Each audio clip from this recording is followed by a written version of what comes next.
Gaya ng sinasabi ko sa inyo, kahit naman hindi kayo naniwala, it's okay. Wala magpumilit sa inyo, pero sa akin mag-iingat lang kayo lahat.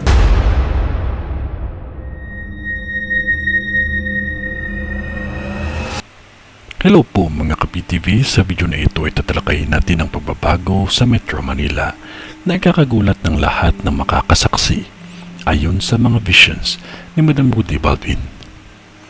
Pero kung ikaw hindi pa nakasubscribe sa aking channel, baka naman.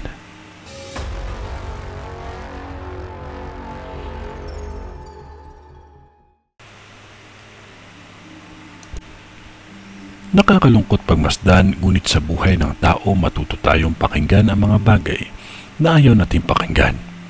Huwag katakutan kung ano man ang mababasa o makikita natin, dahil isa itong paraan na maaari kang makaligtas sa pangyayaring pwede pang agapan. Isang sasakyang panghimpapawid ang maaaksidente at namatay ang mga sakay nito. Engine failure ang dahilan at walang nakaligtas ni isa. Kahit ang lindol ay nakikita ko na mangyayari at hindi lang isa o dalawang lindol ito. Nakikita ko din sa vision ko ang pagbabago ng kulay ng dagat sa Manila Bay at Tagaytay. Isang kulay na kung saan ay magiging pula din tulad ng mga nangyayari sa probinsya na napapanood natin sa TV.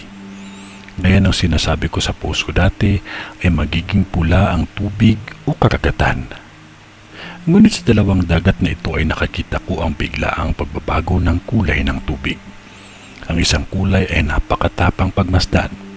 Kahit hindi ito pula, ngunit ang alon ay maririnig mo ang bawat hampas kahit ang klima ng panahon ay maganda at maayos.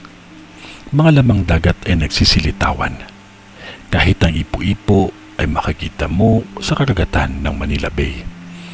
At Boracay sa dagat na ito ay magiging pula. Maging maingat ang lahat at huwag makalimot ang manalangin palagi. Ito ay ang bisyon ni Madam sa Metro Manila.